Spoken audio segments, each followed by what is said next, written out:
Okay, good afternoon. Dumating na po itong Grandia from Nagilian, La Union. Check po natin habang nagbababa sila ng mga gamit. So, inspection. Gusto po, all goods.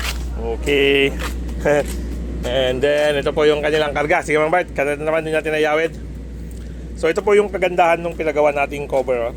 Kapag kinarga po natin yan, nawala itong protective layers na to. Napakalaking pan po niyan, napakalaking damage ang i-create niya sa mga dito sa mga kanya, mga wallings, lalo na po ito. So at least may mga konti-konti lang, pero kan po, hindi siya ganun kagrabe pag wala yung protective cover na yan. Okay? So ito po yung mga ibang gamit natin sa La Union na pwede nang maiuwi.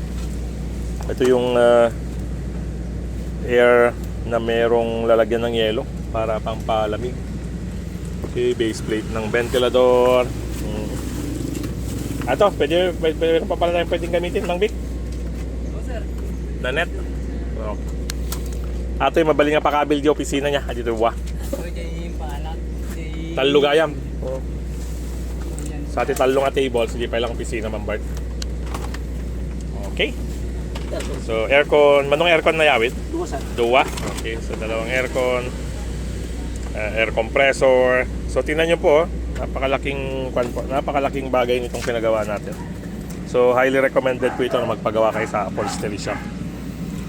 Okay, sige Ma'am Bart, continue lang. And then habang nag-inspect lang tayo.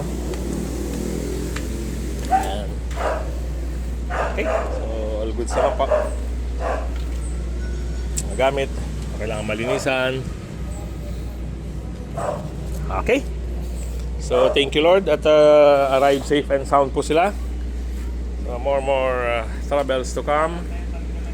Okay. Salamat po.